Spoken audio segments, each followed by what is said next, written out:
Le mariage? Vous êtes marié? Non, pas encore. Pas encore. Un mari sénégalais ou... Oh my God.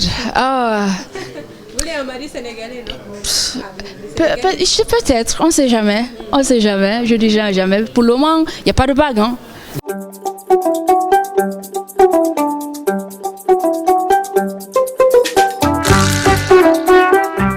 Je suis Khadij Paris et je suis mannequin international. Je suis influenceuse aussi. Et ouais, je suis dans la mode, quoi. Ok, vous êtes à Dakar? Oui, je suis à Dakar maintenant.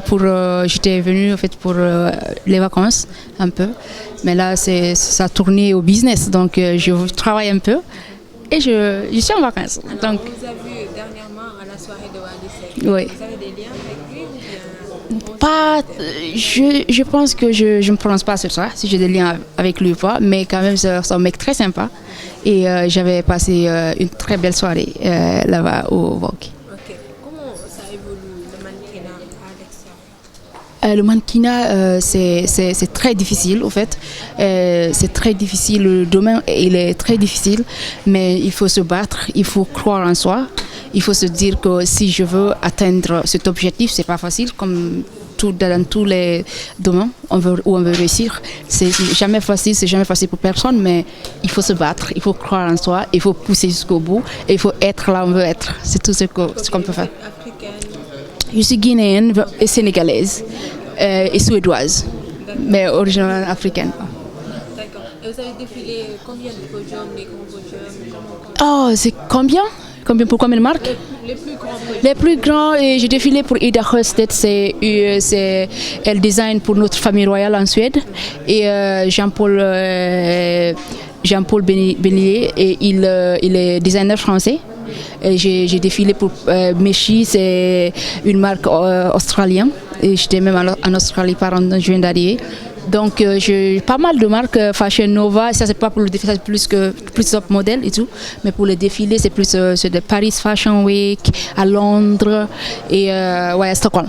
Okay. On dit souvent que les mannequins africains n'ont pas de chance là-bas à l'extérieur. Tu sais quoi, ouais, ça peut être, c'est très difficile d'être déjà une femme. C'est encore plus difficile d'être un mannequin et c'est encore plus difficile d'être une femme noire dans ce métier, tu vois. Donc c'est pas facile du tout, mais comme je t'avais dit, si on veut quelque chose, ben on part le chercher et il ne faut jamais accepter que quelqu'un te dise si tu es noire ou blanche ou qui que ce soit. Il ne faut jamais accepter d'entendre quelqu'un te dire que tu ne peux jamais arriver où tu veux arriver. Parce que si toi tu veux arriver, tu as confiance en toi, personne et rien ne peut te stopper. Il faut tout faire pour y arriver. Okay. Ouais. On dit souvent que les mannequins africains ont une mauvaise réputation. Est-ce que vous avez vécu cela dans le monde entier ou... Oui, en Afrique surtout. En Afrique surtout que les mannequins ont une mauvaise réputation. Ça dépend, je pense, de la personne. Et parce qu'on ne peut pas généraliser tout le monde, il y a des gens qui sont très professionnels, et on a des différents objectifs, tu vois. Il y a d'autres qui veulent le professionnalisme, qui veulent réussir dans ça, et il y a d'autres qui ont d'autres objectifs, c'est leur vie, chacun peut faire son choix. Ça paye bien.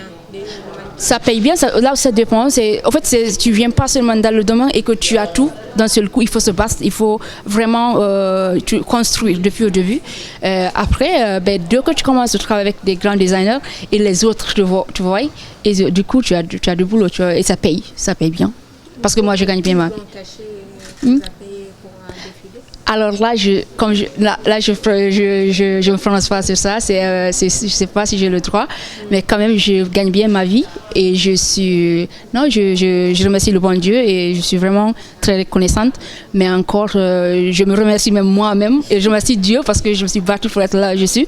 Et vraiment, je suis vraiment très fière et contente et je remercie le bon Dieu pour tout ça. Comment vous arrivez à vous entretenir en tant que mannequin? Qu'est-ce que vous mangez? Qu'est-ce que vous avez?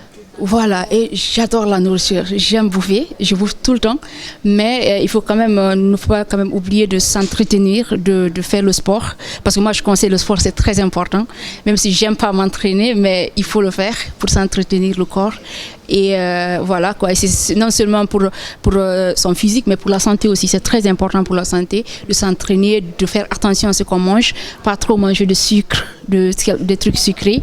Vraiment faire attention quoi, à sa santé, à son image et tout. Donc voilà. Quel regard avez-vous sur les mannequins africains ici? Africains. C'est quand même un peu différent. C'est quand même un peu différent parce que, en fait, c'est pas les mêmes règles déjà. Parce que nous, là-bas, il faut avoir, c'est très difficile. Il y a plus de, comment dire, il y a plus de concurrence, si tu veux, en Europe. Et ici en Afrique, je pense que non, c'est pas la même chose parce que les tailles sont pas les mêmes et après les gens disent que les mannequins africains sont un peu grosses et tout. Mais après, nous en Afrique, les femmes en général sont des femmes, tu vois, sont des femmes un peu.